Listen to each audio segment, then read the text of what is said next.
Good morning everyone, this is Manisha. Welcome back to my channel. ज़िंदगी और मौत पर किसका बस चलता है, सब ऊपर वाले के हाथ में है। जिसको जिस तरह से जाना है वो चला जाता है, हम चाहकर भी नहीं रोक सकते। कहते हैं कि मौत को एक बहाना चाहिए। हम सभी को पता है कि इस धरती पर जिसका जन्म हुआ है, एक ना एक दिन उसका अंत निश्चित है। मगर ये अंत भी दो तरह के होते हैं। एक होती है नेचुरल डेथ और एक होती है आकस्मिक, जो किसी हादसे का शिकार हो जाती है। नेचुरल डेथ में हम सभी को पता है कि एक बच्चा पैदा होता है, बड़ा होता है, शादी होती है, उसके भी बच्चे होते हैं, बुढ़ापा आता है और एक न एक दिन उसका अंत निश्चित है। लेकिन एक जो आकस्मिक मौत होती है वो अपने पीछे बहुत सारे प्रश्न चिन्ह छोड़ के जाती है, जो समय से पहले किसी न किसी हादसे का शिकार होके होती है और अपने पीछे छोड़ जाती है कई सारे सवाल। क्यों हुआ, कैसे हुआ, कैसी मजबूरी थी, नहीं होना चाहिए, कौन सा ऐसा दुख था, कष्ट था जो उन्होंने ऐसा किया। और तब हमारे आँखों के आगे उस खास व्यक्ति की अच्छाइयाँ, उनके स्ट्रगल, उनकी सामाजिक आर्थिक परेशानियाँ सभी घूमने लगती हैं और हमारे पास अफसोस करने के सिवाय कुछ नहीं बच जाता है कि काश ऐसे वक्त में हम उनकी मदद कर पाते, सहयोग कर पाते तो व्यक्ति गलत निर्णय लेने से बच जाता। मगर जो समय जा चुका है वो फिर वापस लौट के नहीं आता और हमारे पास पछतावे के सिवाय कुछ भी बच के नहीं रह जाता। हम काश में जी के रह जाते हैं, हम हाथ मलते हुए रह जाते हैं। एक व्यक्ति के इस तरह चले जाने के बहुत सारे कारण होते हैं। उनकी घरेलू परेशानियां, रिलेशनशिप, काम का प्रेशर, रिलेटिव्स, बहुत सारे ऐसे कारण होते हैं और हम सभी की ज़िंदगी में ये परेशानियां हैं। हम सभी लोग इन परेशानियों को झेलते हुए ज़िंदगी को आगे बढ़ाते हैं। बट कहीं पे ऐसा होता है, कई लोग ऐसे होते हैं जो बहुत ज़्यादा घिर जाते हैं इन सब चीज़ों से। हद से ज़्यादा हो जाता है तो डिप्रेशन का नाम ले लेता है और एक आम इंसान पेशेंट बन जाता है और उसे ज़रूरत होती है एक सही थेरेपिस्ट की, अपने परिवार की, अपने सही दोस्तों की, जो उसके साथ दिन रात 24 घंटे एक साये की तरह रहे, कोई कंडीशन ना रहे, उस दौर में उसका साथ दे और उसके जो अस्वाभाविक लक्षण होते हैं उसे एक पेशेंट की तरह देखे, ना कि एक आम इंसान की तरह देखे कि उसने ये कर दिया, उसने वो कर दिया, वो जानबूझ के कर रहा है। आपको ये देखना है कि वो एक पेशेंट बन चुका है। लेकिन हमारे समाज की विडंबना ये है कि आज के समय में किसी के पास टाइम नहीं है। घर में टाइम नहीं है, फैमिली में पेरेंट्स को बच्चे के साथ बैठने के लिए टाइम नहीं है, बच्चे को माँ बाप के साथ बैठने का टाइम नहीं, एक दूसरे से सुख दुख शेयर नहीं करते, अपनी प्रॉब्लम्स शेयर नहीं करते हैं, सभी लोग बिजी रहते हैं। दोस्त सिर्फ दिखावे के दोस्त रह गए हैं। दोस्तों के पास इतना समय नहीं रहता है कि अगर आप सही गलत कर रहे हैं तो थोड़ा सा बैठ के आपके लिए टाइम दे। ऐसे तो अगर दोस्तों के साथ घूमने फिरने और हंसी मजाक करने का हो तो उनके पास टाइम ही टाइम होता है, लेकिन सही दोस्त ढूंढना बहुत मुश्किल हो गया है। अगर हम मेंटल प्रॉब्लम लेके डॉक्टर के पास जाते हैं तो वहाँ भी सिर्फ औपचारिकता रह गई है, ना सही सलाह, ना सही ट्रीटमेंट मिल पाता है। वर्क प्लेस पे ऐसे ऐसे घटिया लोग हैं जो जानबूझ के परेशान करते हैं। सही ईमानदार जो ज़्यादा कठिन परिश्रम करता हो उस इंसान को परेशान करते हैं और मजबूर कर देते हैं कि वो कोई ना कोई गलत कदम उठा ले।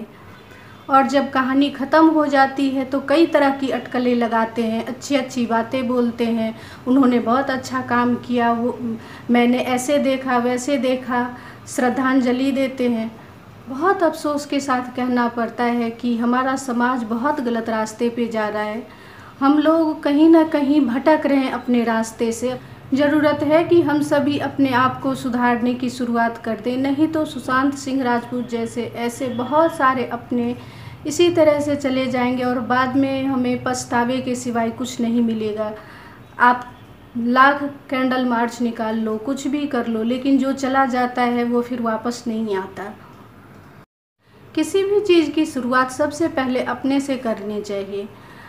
सबसे पहले हमें अपने परिवार का माहौल बदलना चाहिए। दिन ब दिन हमारे फैमिली में एक दूसरे से दूरी बढ़ती जा रही है। लोग एक दूसरे के साथ बैठते नहीं हैं, अपनी बातें शेयर नहीं करते हैं, बहुत बिजी रहने लगे हैं। पेरेंट्स अपने बच्चों से इस तरह से व्यवहार करते हैं कि वो अपने दिल की बात कह ही नहीं पाते हैं। बच्चे भी माँ बाप से कटने लगे हैं। तो इन चीज़ों को सुधार करना पड़ेगा। लोग एक दूसरे से टाइम निकाल के मिलने लगे हैं। हर एक चीज़ में कंडीशन होता है कि इस टाइम में ये करना है, उस टाइम में वो करना है, अभी बाहर जाना है, अभी काम करना है, बहुत सारे काम हैं। मगर आप ये तो देखिए कि आपके घर की हालत कैसी होती जा रही है। आपके घर के अंदर इतनी दूरी होती जा रही है कि एक दूसरे से आप अपने दिल की बात शेयर नहीं कर पा रहे हैं। तो कैसे जानेंगे कि मेरे बच्चे के मन में क्या चल रहा है? बच्चे कैसे जानेंगे मेरे माँ बाप को मेरे माँ बाप के मन में मेरे लिए क्या चल रहा है? तो इसके लिए समय देना होगा एक दूसरे को। एक कंडीशन नहीं होनी चाहिए, किसी भी कंडीशन पे लगा के प्यार मोहब्बत या इस तरह की बातें नहीं की जा सकती हैं। दूसरी बात, दोस्त और रिश्तेदार ऐसे रखें जो आपकी फाइनेंशियल हेल्प करे या न करे, लेकिन आपको सही समय पे सही सलाह दे और हमेशा आपकी गलतियों को न निकालता रहे। ऐसे लोगों से दूर रहना चाहिए, क्योंकि कई लोग होते हैं ना कि वो सही बात नहीं करेंगे और हमेशा आपकी गलतियों को ही निकालते रहेंगे। तो ऐसे लोगों से हमेशा दूर रहना चाहिए। यहाँ पे हम सभी काम करते हैं या जॉब करते हैं, बिजनेस करते हैं, कुछ भी करते हैं, वो जगह इस तरह से होनी चाहिए जहाँ पे हम थोड़ा सा सुकून से काम कर सके। ऐसा नहीं हो कि जब तक हम रहें वहाँ पे मेंटल टॉर्चर से गुजरना पड़े। ऐसी जगह पे हम ठीक ढंग से काम नहीं कर पाते हैं। और दूसरी बात है कि हमें कुछ ना कुछ प्रॉब्लम हो जाती है।